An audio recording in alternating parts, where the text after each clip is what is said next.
CGTV, CGTV, maman, CGTV, papa, Michel Mayabou, CGTV, CGTV, Africa, CGTV, Europa. Bonjour, bonsoir, chers amis internautes partout dans le monde. Je vous rappelle, nous sommes en direct de Congo Gold Télévision. Bobby et chaîne, nous avons quoi, chaîne Nyon sauté. Merci Mingina abonné Nyon à Congo Gold Télévision pour la fidélité na bino vraiment. Merci pour l'encouragement na bino ba o bino lembarate. Toujours bobenga nga pour notre téléma. Vraiment tant d'autres gens ma casté maintenant c'est forcé toujours na c'est la bino musala. Merci na bino mingi. Pe merci na ba o Nyon so bandima ko pesa nga lito ina bango pour na koyo karanga. Surtout na émission na émission na bolingaka mingi tout sauf rien.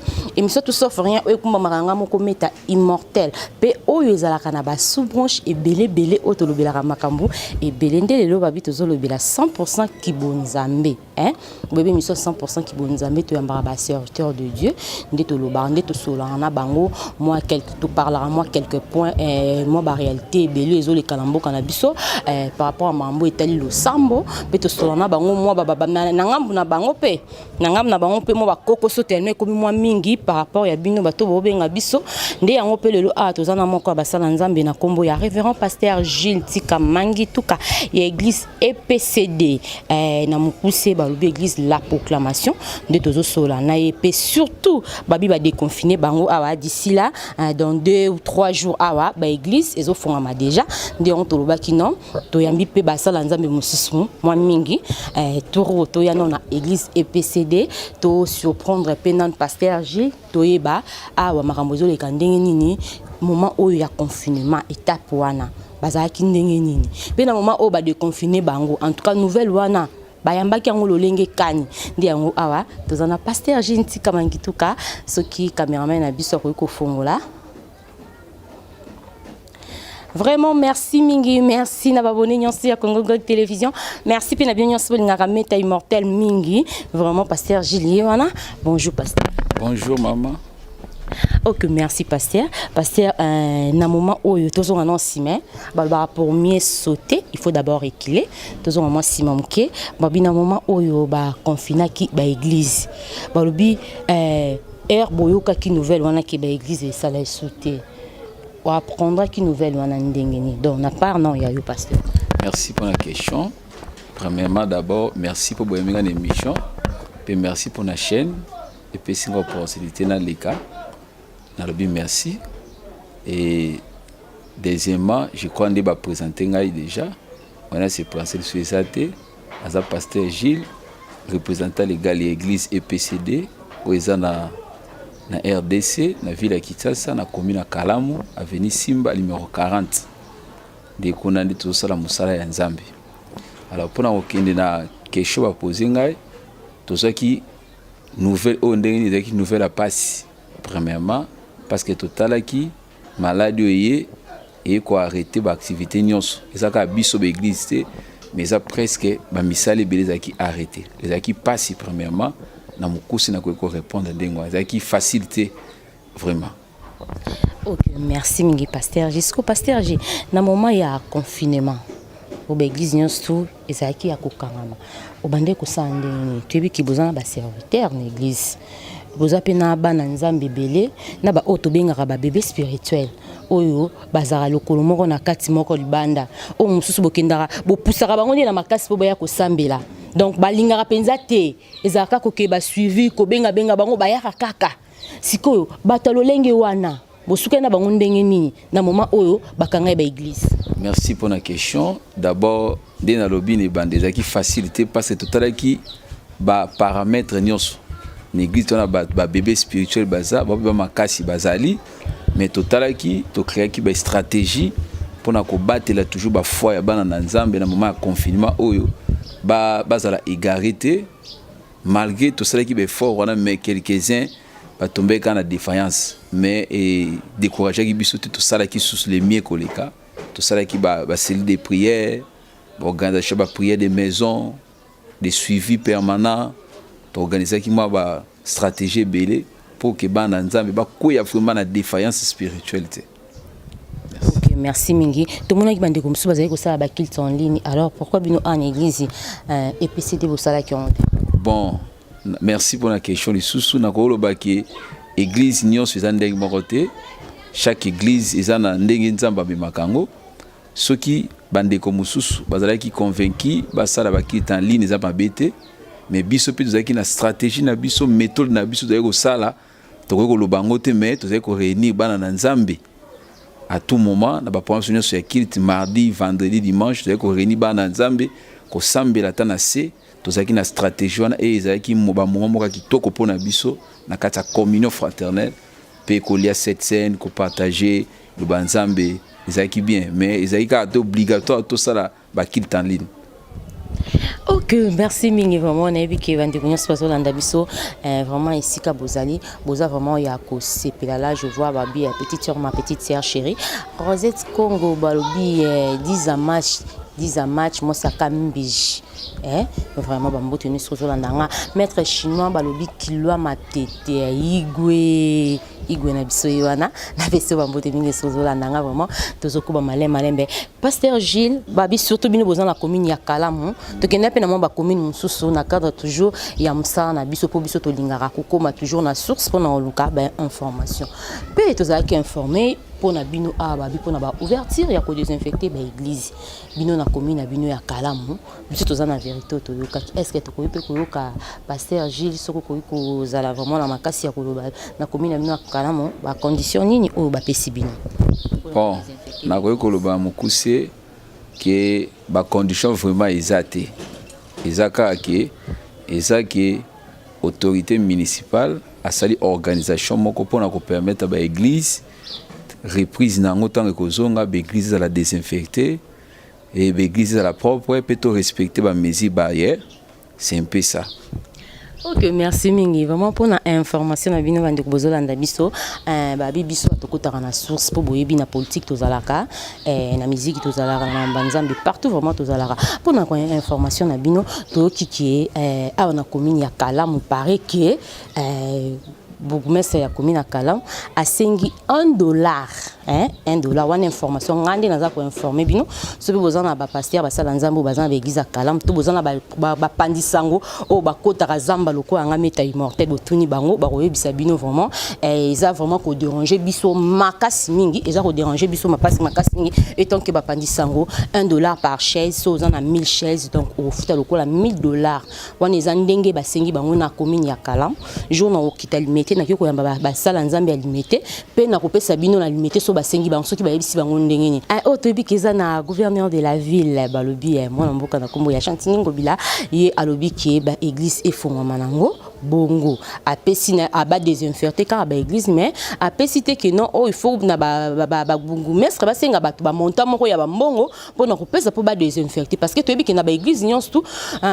to ya déjà beaucoup mona na olaksa ba image car na semaine oyo donc juste un jour moko na veille jour moko avant église efongwama bon mona ba image comment na ba église nyonso tout nde bazo sala msala bango ndenge bango moko ba bimisi ba mbongo na bango pona ko désinfecter ba église ezala bien pour que bana nzambe la bakota ba espace ba tie pe ba mesure de barrière nyonso tout bazu ba précaution nyonso tout pour que ceux qui malades ndenge malade ezana mboka na biso circuler bana nzambe bazala protéger pe ba sombi ba ni na bango ya ko tester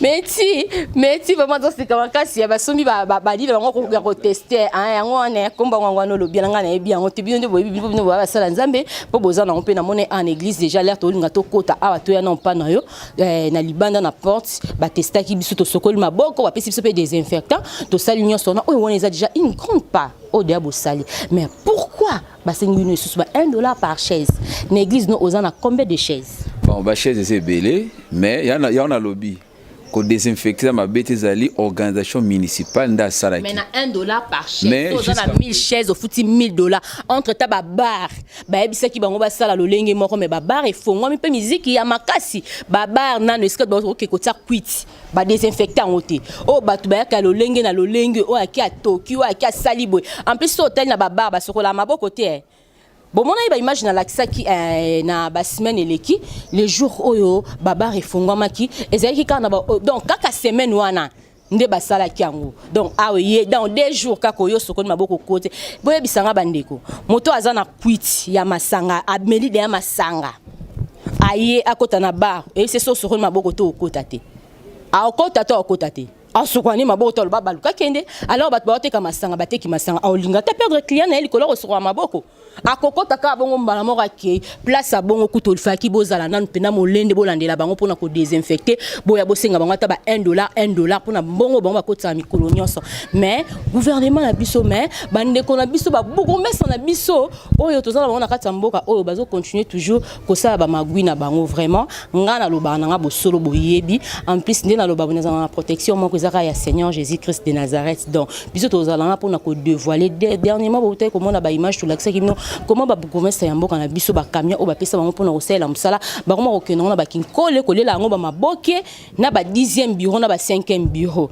mais totiki bino to kena bino toujours malembe merci beaucoup pasteur Gilles pona ko défendre bourgmestre ya commune na yo ya Kalam sikoyo bazo fongola ba église samedi et dimanche organisation na bino na EPC des Andéens. Merci pour la question. Biso a bien organisé, tout ça s'est préparé déjà. D'abord, premièrement dans la prière, deuxièmement, pour respecter les mesures barrières.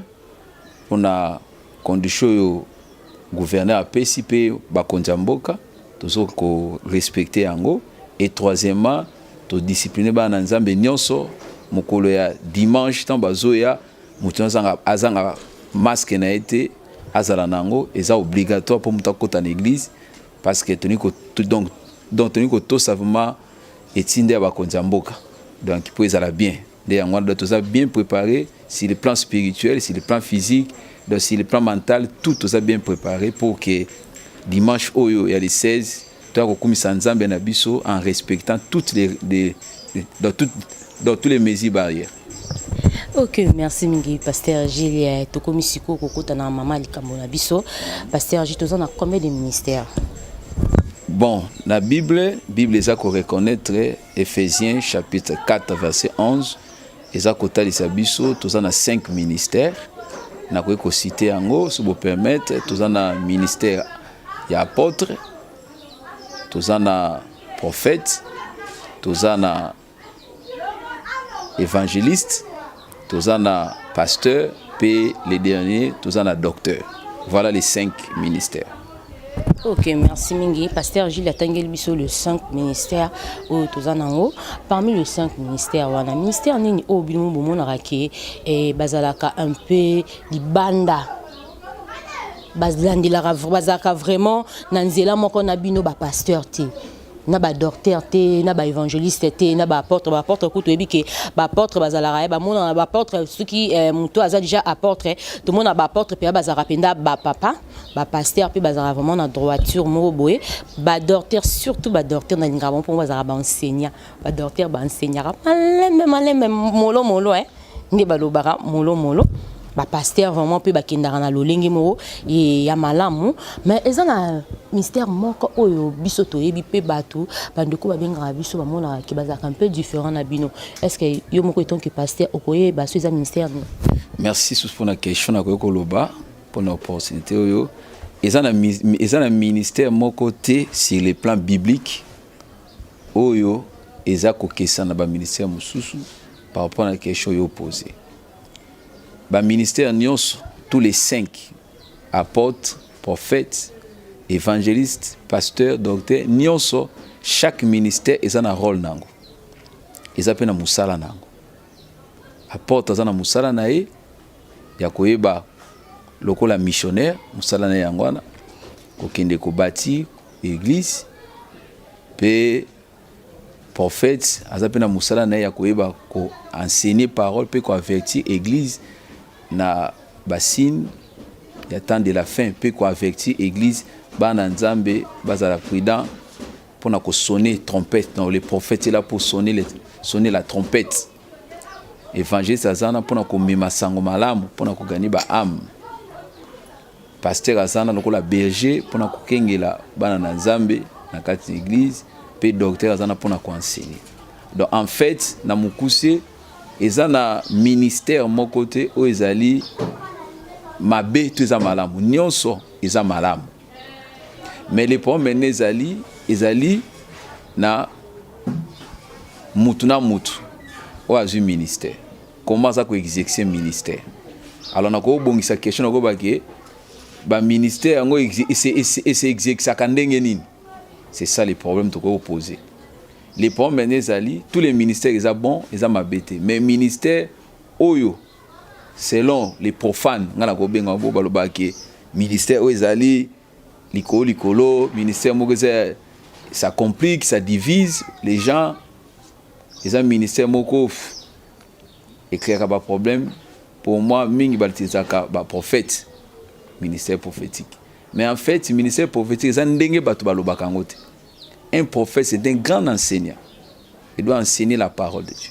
et malheureusement biso pasi na biso na mboka na saki ça c'est ali que tout ça na ba prophète oyo ba vandi na parole te ba vandi mingi na ba don spirituel tel que ba parole de connaissance ba don prophétie ba prophète mingi ba vandi wa or un prophète azana musala na ezali ko annoncer les choses à venir les choses ekoya c'est ça un prophète il annonce au peuple azoi sa peuple na sonner trompette c'est logo ezoya boy covid ezoya pour se préparer c'est ça qu'on est pour mais malheureusement tout le monde en côté parce que ba prophète baza basé mingi na ba don spirituel amona ki nyoka amona ki loko boy na ndako mutu c'est ça yango monique ministère wana dérapage wana donc ba tiki rôle nango musala nango ya normal ba ke nango na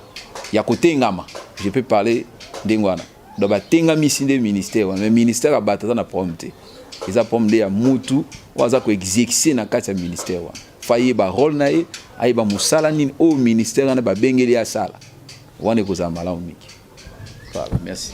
Ok, merci mille pasteur Gilles vraiment n'avait qui réponse né et CPC bateau belé au bazo landabiso maman Nicole Congo vraiment réponse pasteur Gilles CPC na bosanti maman chérie maman Emikem maman chérie et ce capazali vraiment réponse OP et CPC vraiment pasteur Gilles na association na bino ya ba pasteur na biki selon ma information yoza pasteur oza na kati ya association ya RSC confession na bino confession religieuse comme on dit RSC non oui réveil du Congo. OK vraiment na kati wana pe j'espère que vous en a ba prophète oyo au travail au bazana kati ya confession na bino wana est-ce que ba prophète wana parmi ba lolenga ba prophète oyo yo tangi o bazana na moi libanda ba prophète lolenga na pe na kati association na mio baza oui église de réveil ezali confession religieuse eza plateforme te eza association te mais eza confession religieuse à un niveau moko na catholique na protestant musulman orthodoxe à un niveau moko mais na chaque confession religieuse azalaka na ba plateforme na kati azalaka na ba association na kati azalaka na ba communauté na kati donc na kati wana ya kati ya confession wana toza na plateforme communauté toza na ba association na kati wana ba prophète bazali mingi mais ndenge koloba eloko mona quelque chose tout nanga ke pona ba prophète eloko mususu ezali na ba prophète zali ba bimisi bango pa batata na bango te pas ya ba prophète mingi za bongo basa ba autoproclamer oui ba pasteur pe autoproclamer bazali ba apôtre autoproclamer bazali ba évangéliste ba autoproclamer bazali loko ate ya kaza prédicateur mi commissaire évangéliste yemoko comme ngombenga évangéliste papa na ekuta bimisi ete andimata ministère na ete yemoka mi commissaire évangéliste mususu pe yemoka mi commissaire docteur pour enseigner ka lokola docteur ami commissaire enseignant ndé mo pe na prophète ba prophète musu ba tata na bango molimo ba bimisi bango te lokola mona ke nzamba zo sa ele na ba prophétie na ba parole de connaissance ya mi monique ya mi bengi prophète alors tangu tata na yi wazo kamba yi habité mwana ndenge ozo kende boyango te omona mwana ana asepelité atombokeli tata na yi abimi na église amimpe na bandimi mususu aki na bango aki ko banda église aki banda ministère akomi prophète bazo bengi prophète pour anini pour na don il y a prophétie pour la parole de connaissance. Or, en fait, à sa prophétie, à sa naïka serviteur simple. Parce que tata naï à reconnaître. Donc, na zongi babo na quelque chose posé nga que na quatre églises de réveil, ba prophète bazali o baza ba autoproclamé pour muto abengami na nzambe asana ba maîtrise ya makambo ebele, asana ba fruit de l'esprit. Ba autoproclamé bazali mingi ba osala ba dérapage wana, ba osala ba désordre. Mingi parmi les prophètes là, ce sont beaucoup plus ba autoproclamé, ba to ba mi bima bango moko. Ba mi comme ça ba pasteur bango moko, ba prophète bango moko, ba évangéliste bango moko, au monde muto abi comme si ne pasteur prophète, ba benga ke prophète, mais ça n'est prophète c'était à cause de don bandoto ba vision ami commission. Donc batoana bazali n'église de réveil. Les plus na ko bakisa banganga. Banganga puis ba komi ba prophète. Banganga bambiku dia kala. Ba komi ba prophète, kina ba makala na ba bumbu bazaka susté, moi c'est comme ba prophète. Tomoni moko selimba wa auto ko kufa. Tomoni yango ba prophète. Nganga ma comme prophète. Donc pour moi les le ba prophète et ça a deux angles. Premier angle ça a autoproclamé bato ba mi komisa. Ya mi ça tout. Bato pardon, ya mi balé bato ba tombo kila batata na bango. Ba mi bima ba kinda komisa la église ba comme ba prophète. Ya mi ça tout banganga. Hein? Ba koma pe ba prophète. Ko salisa bato olongola to biloko na banzoto. Loko la peuple ça naïf. Pas comme c'est prophète. C'est un peu ça. Ok, merci Mingi. Pasteur J, tout ce qui est malembe, pembe na kokoma, pembe na koshite. Pasteur J, importance ni neza ya ko enseigner batu, peuple de Dieu, Bible, na ya ko pesa batu prophétie. Et bien, avantage ya prophétie, ça nini? Des avantages dans le pays. En plus, au pays, avantage, il y a enseigner peuple de Dieu, Bible, base en connaissance, n'a des avantages dans le. Merci pour la question. Matthieu 28 à l'obi, allez faire de toutes les nations mes disciples. Enseigne-les mes prescriptions. Moussala Nzamba Pesibiso, ils allaient quoi enseigner. N'a pas un enseignement. L'enseignement, ils allaient base église. Une église qui n'est pas enseignée, les églises sont koufa. Mi pepene so yokota. Mi pepe yokota. Ya ndenge na ndenge parce qu'ils ont enseigné. Rôle l'église ali ko enseigner pour ko former ba to ba disciples. Yesu ai ko former ba archbishop te, ba pape te, Christ est venu quoi former les disciples. Alors l'église il faut ça envahir ba disciples ba les belé. Et là on est ça ba disciples bazar. C'est l'enseignement. L'enseignement de Christ. Tant que le peuple est enseigné, comme un disciple. Donc, importance, il y a enseignement de l'église et ça est belé. Et ce enseignement, et ça permet à mouton de racine. Un, avantage est le et puis ça mouton racine. À mouton de misisa, il y a vie chrétienne. Deux, mouton de maturité spirituelle. Et kolisa mutu enseignement les autres kolisa. 3 ils ont même mutu na croissance. Hein? Foi ikola kolisa mutu foi. 4 quatrième avantage ils ont comme ça mutu capable, compétent.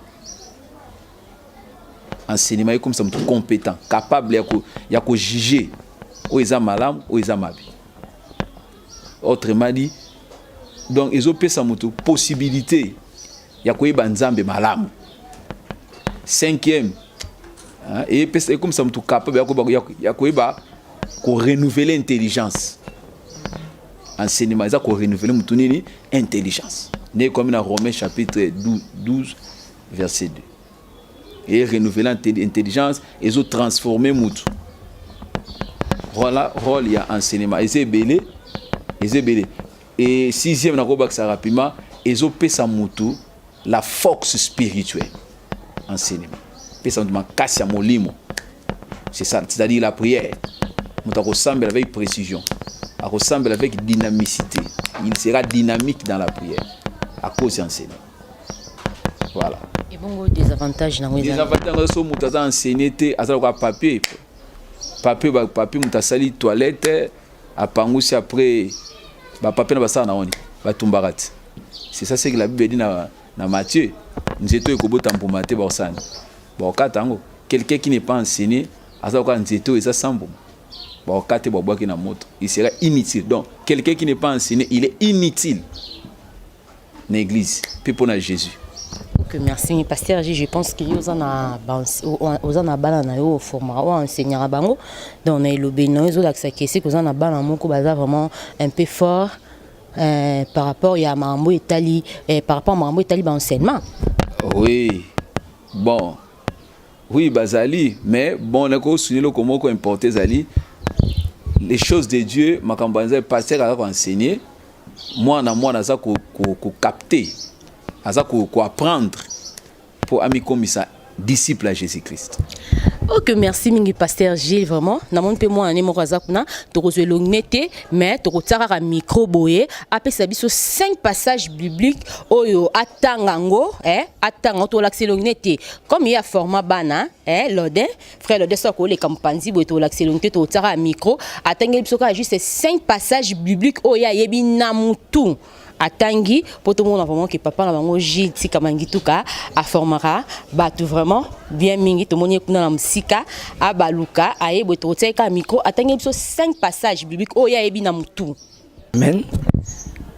Verset ya liboso oyo on partager na PPDD Exode 23 nzamba zoloba que avec dans Exode 23 verset 14, que vous me servirez, je vous bénirai et j'éloignerai les maladies loin de vous. Yami Baleza,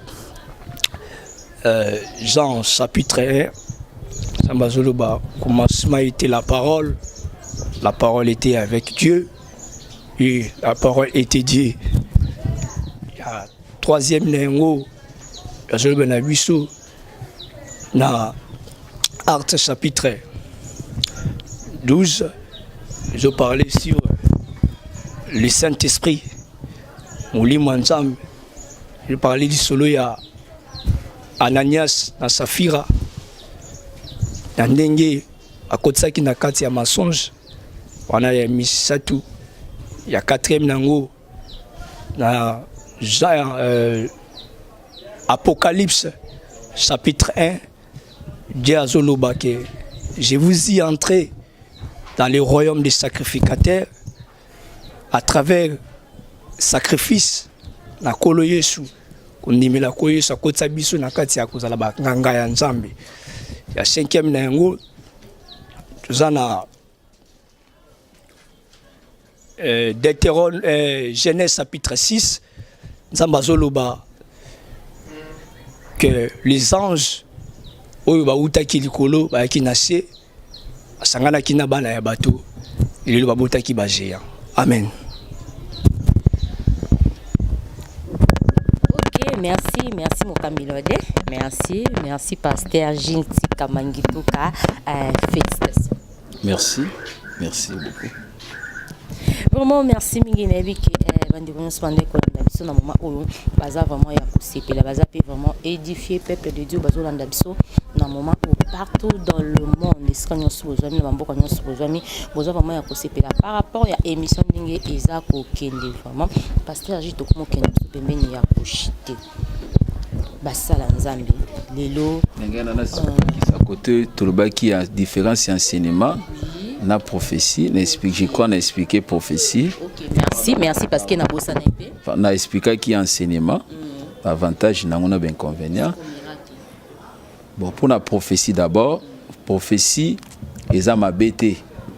Prophétie mabete ezali message divin o nzamba zo pesa na nzela ya mutu azana likabo wana. Tozana ben don ebele dans la prophétie, parole de connaissance, sagesse, interprétation des langues, discernement, don des miracles, des guérisons, foi. Ils ont à peu près 9, ils ont 1 Corinthiens chapitre 12 verset 7. So tangi kuno komona. alors badon ezali prophétie eza bien nzambe atindaka message mpona koéclairer bato. D'abord prophétie message nyonso ou bien nakoloba message c'est parce que va comprendre te la prophétie c'est un message inspiré et chaque message inspiré ils en a 3 rôles. Rôle à liboso la prophétie rôle nanga liboso ezali 1 ko édifier bato. 2 deuxième rôle nango ezali kosala nini ko exhorter bato. C'est-à-dire que exhorter cela veut dire encourager. Et troisième rôle de la prophétie ezali ko consoler mitema o eza ya kozoka. Malheureusement ba prophétie na biso mingi ya lelo eza ko panza ba famille eza ko bebisa ba via bato. Mais les 3 rôles ya prophétie bato esenge ba yeba na mokimba ba o bazolanda biso prophétie zelo ko mabete prophétie zana pona ko édifier biso ko exhorter biso pe ko sala nini ko consoler biso. Amen. Je crois pour la prophétie d'abord yango. Mais lelo na ko bakisa lelo comme sous ba prophétie musu fabriqué. Ne tomoni chef de l'état wa mutazolo banaye ke akosala lelo côté na mandat na ye. Toute autorité vient de Dieu. Une autorité au nzamba établi ndengona te. Na ki mususa lobaki na internet kaka soka yambi ete akokufa. Bon depuis ba yamba il est pas chef de l'état message me suis pesat. Non, il faut te respecter ba autorité. Toute autorité vient de Dieu. Besoin ba prophétie fabriquée. Nous t'a fabriqué prophétie par sentiment. Par monaki mutuana, azana besoin kutana mutuana, azana besoin mutuana yambaye, il peut fabriquer la prophétie. Tout le monde a bien boka na biso.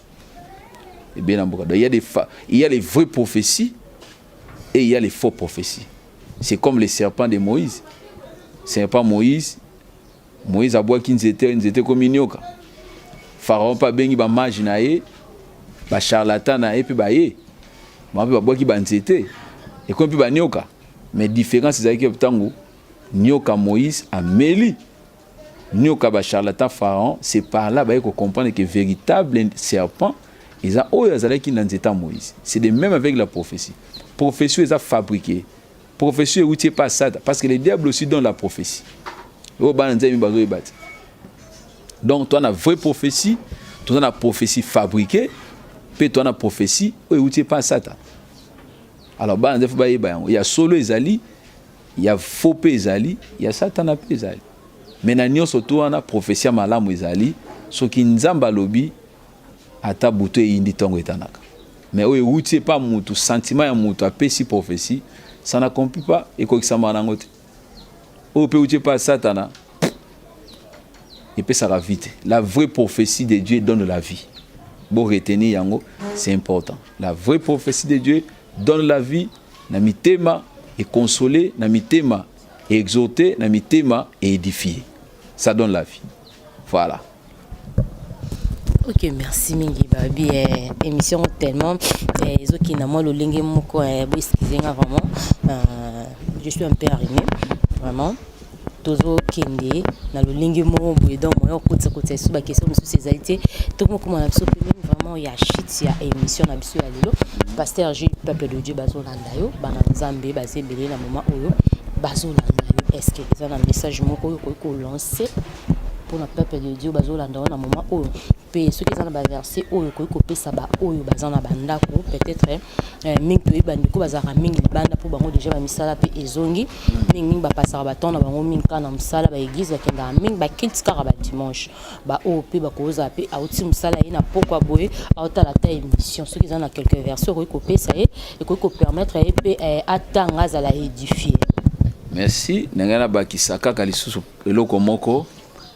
Tant il y a miracle dans l'équité, miracle à solo ezande na pese exemple awa ya nyoka ya Moïse na nyoka ya Pharaon miracle à solo eza miracle pe oizo sa malelo ya ba manji blanc ezali mais to kosenga na bino ba na nzambe to kanga na nzambe to kanga na liloba ya nzambe to za la enseigner to vanda liloba nzambe pour ne pas to tomber na piège ya Satan.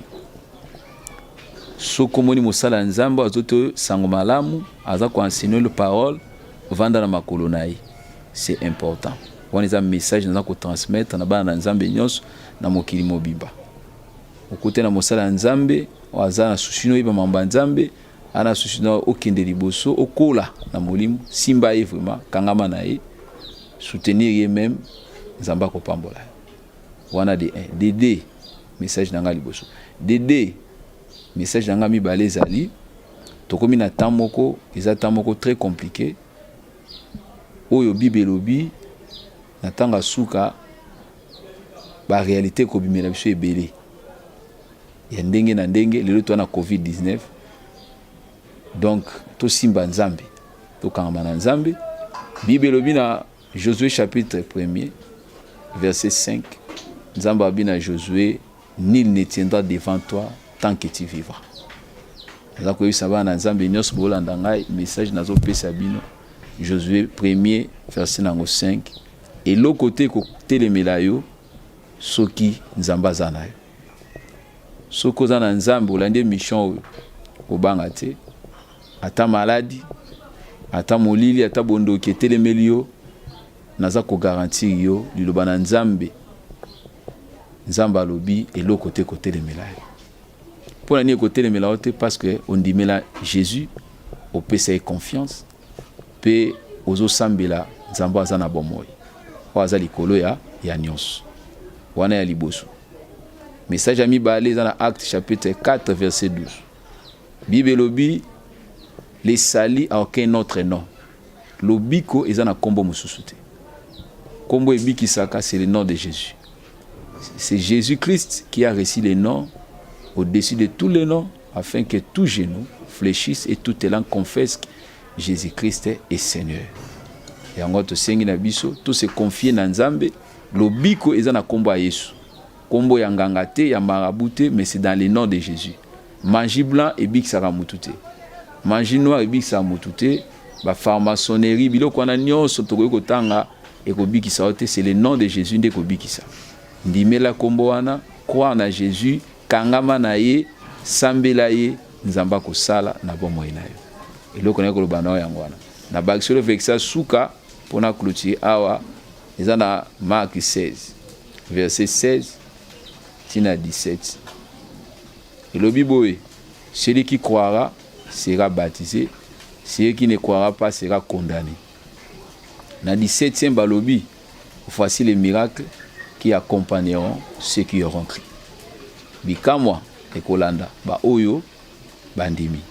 Soko kiti na sekuna ba pesi ba détail.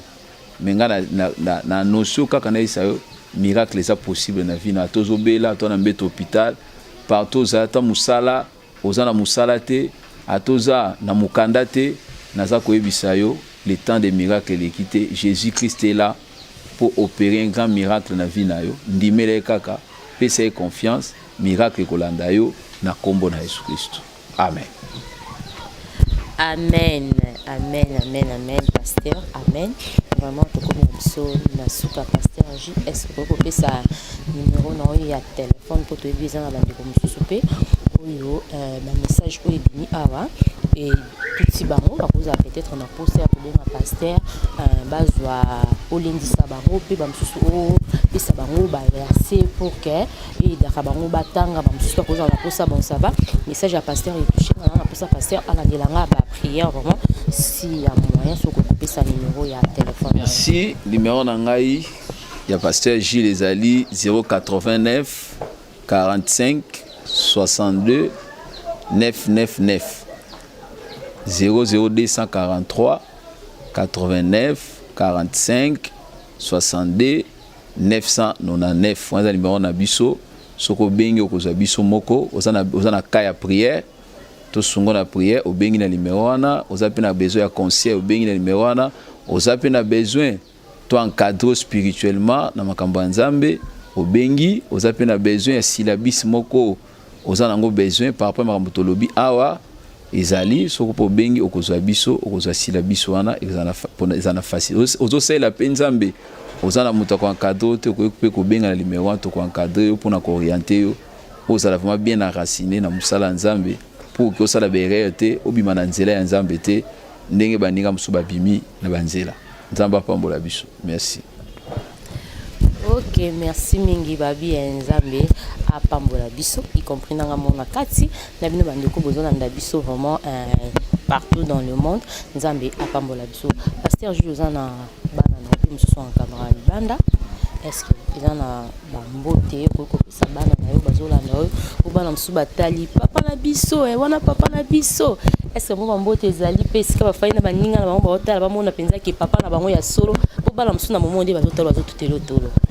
Merci bana bazali na libanda ebele biso basingaki tosala be mission na de tosala bo biso basingaki tosala ba kill en ligne na moment confinement mais tosala ki yango te parce que tolingai beaucoup plus koyoka Saint-Esprit ndenga kolinga.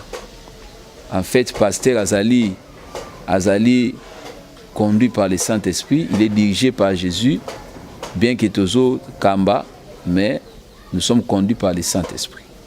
Et lokola makambo zonga dimanche oyo je crois que makambo nyonso boyo senga biso to kosala ngo des missions ba kill en ligne on va faire ça parce que liboso na makolo nzambe te bandeli nzamba komema biso pour makambo nzambe zaka koloba biloba lobate sinon yo sala bere faut kotika na makolo nzambe nzamba orienté apesa nzela je crois que nzamba apesa nzela sikonde bo mona biso ba ligne na be mission bo mona biso ya mingi koleka.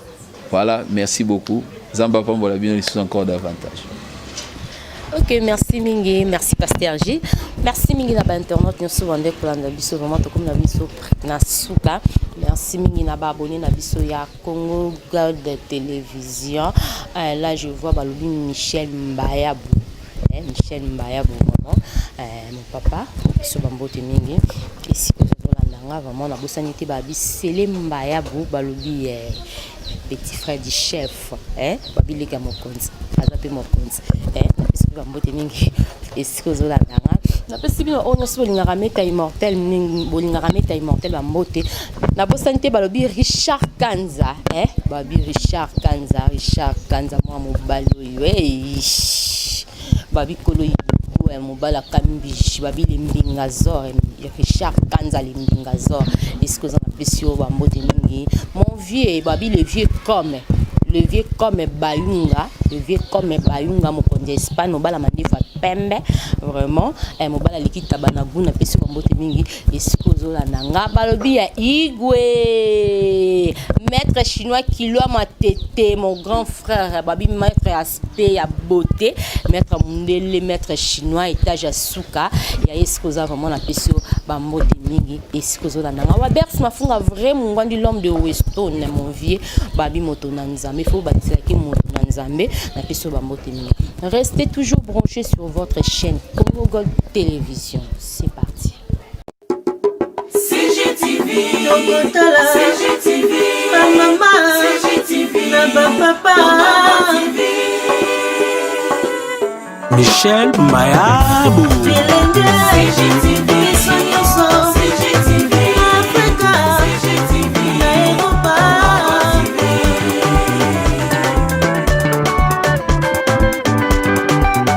Émission ya kitoko culturelle, politique, religieuse.